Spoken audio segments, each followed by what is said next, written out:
Gente, a gente tem que decidir o que cada um vai falar, né? Eu não vou falar sozinho, não. Nem eu. Eu tô cara fala sozinho, Melhor a gente dividir o que cada um vai Você falar. tá ditando, eu vou narrar e você vai fazer o quê? O problema, se é o cara que entende, você que faz. Não, mas dá muito trabalho. Gente, Vamos dividir. Não, se um falar sozinho, Então cada vamos um dividir. fala a sua parte e corta o vídeo e manda. Tá, o que Pode você ser, vai falar? então. Eu falo sobre o início. Tá. Eu abro O vídeo. Você pode fazer fechamento também. Eu posso falar sobre o ciclo bretão. as características. Eu falo que são. Ah, ciclo clássico, então. Eu já vou narrar mesmo? Ah, então tá bom, gente. Ah, então beleza. Beleza, né? Partiu fumar um chá. Aí a gente coloca.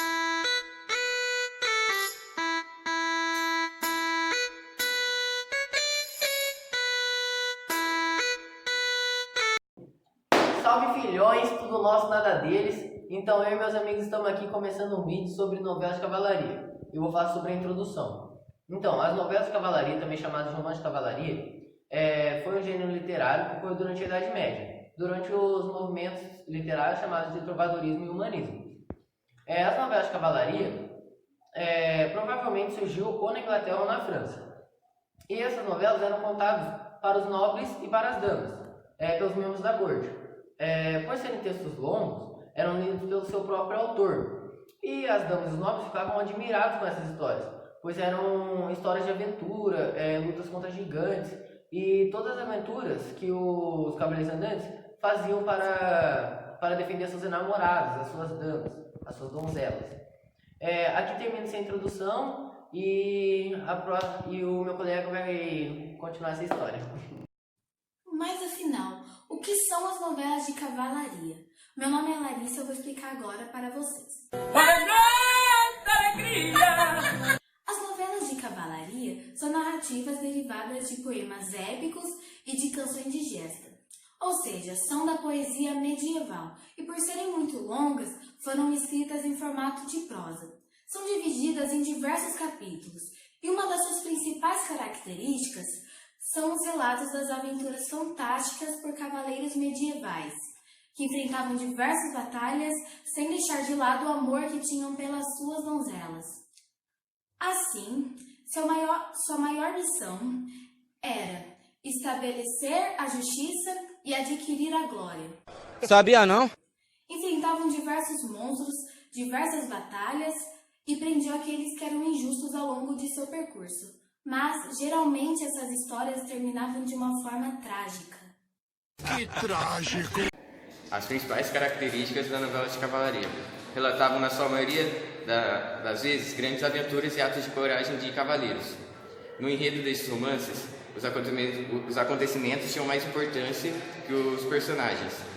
Era um amor cortês entre o cavaleiro e a dama. Era um amor quase impossível. E nunca tinha um final feliz. Bem louco!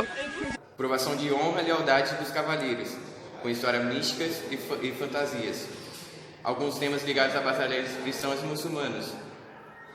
As novelas de cavalaria foram marcadas fortemente pela tradição oral.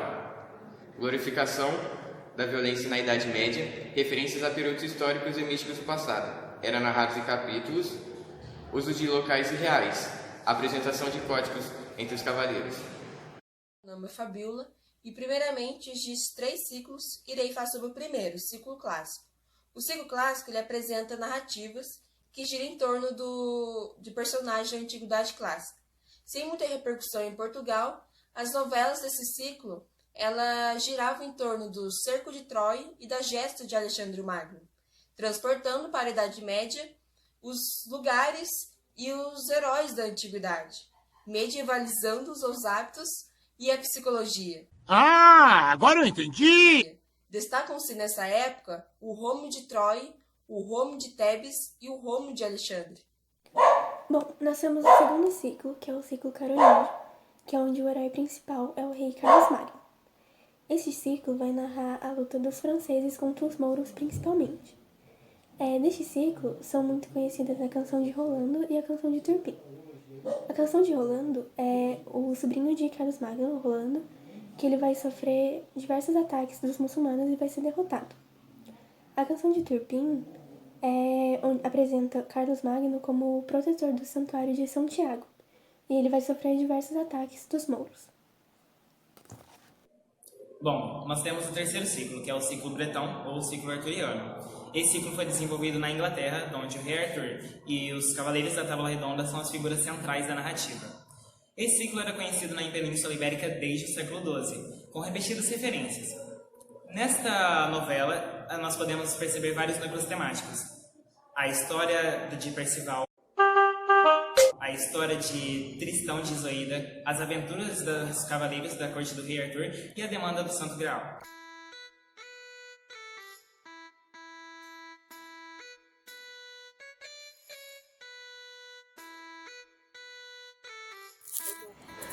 Nossa história começa com o rei Arthur ainda bebê, dado a Merlin, um mago e fiel conselheiro de Uther, pai biológico de rei Arthur.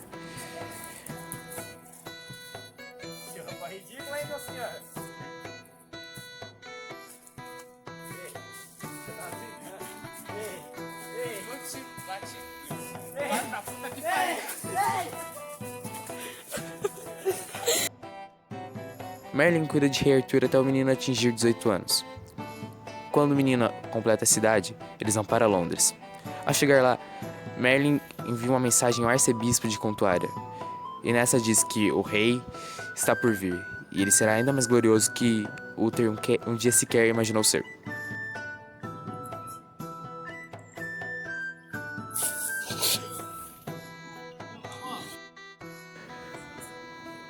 Passa-se um tempo e Merlin convoca toda a nação para ir ao templo. No templo tem uma espada cravada dentro de uma pedra.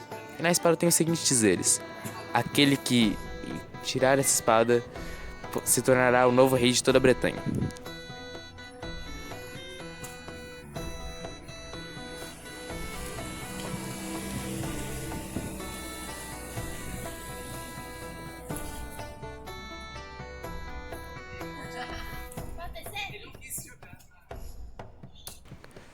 Diversos tentaram, porém muitos falharam.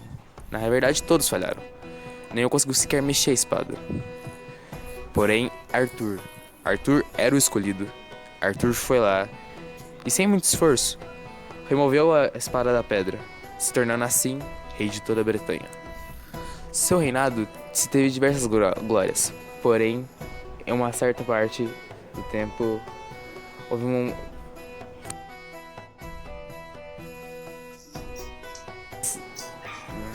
O reinado de Arthur teve diversas glórias, porém, em uma parte do tempo, o reinado estava tomado de conspirações e desconfiança. Uma das principais provas de que o reinado estava sendo destruído era que Lancelot tinha um romance escondido com a rainha Guinevere, esposa de rei Arthur. Outro foi o desaparecimento de Merlin.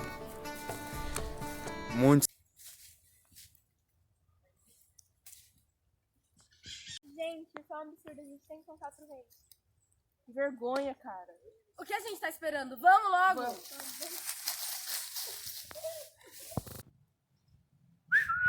Majestade, nós sentimos muito por trazer essa devastadora notícia. Porém, nos sentimos obrigados a dizer isso.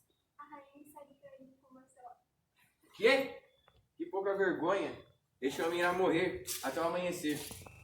Queriam rebuscar essa glória de Bretanha, porém, ela não existia mais. Uma tentativa dos Cavaleiros da Tábua Redonda foi achar o Santo Graal. Seria o cálice que Jesus usou em sua última ceia. Porém, essa tentativa falhou miseravelmente, o que resultou no fim do reinado de rei Arthur. Arthur morre nas mãos de seu próprio filho, e assim desaparece tão majestosamente quanto apareceu. Porém, em seu suposto túmulo estava escrito: aqui jaz rei Arthur, rei que foi e rei que será. Já é um bom passo. Quem concorda, levante a mão. Decidido, vamos fazer isso. Salve família, então aqui se encerra mais um vídeo. Espero que tenham gostado. Se vocês gostaram, deixa o like, se inscreva no canal, ative as notificações que a gente sempre vai estar lançando um vídeo novo aí pra vocês assistir. E como de início, tudo nosso, nada deles. Boa pra nós, logo mesmo nós tá milionário. Ficou melhor que a outra. Vamos ver. Tirando o fato que eu virei a cara do nada e o mosquito mordeu a minha virilha.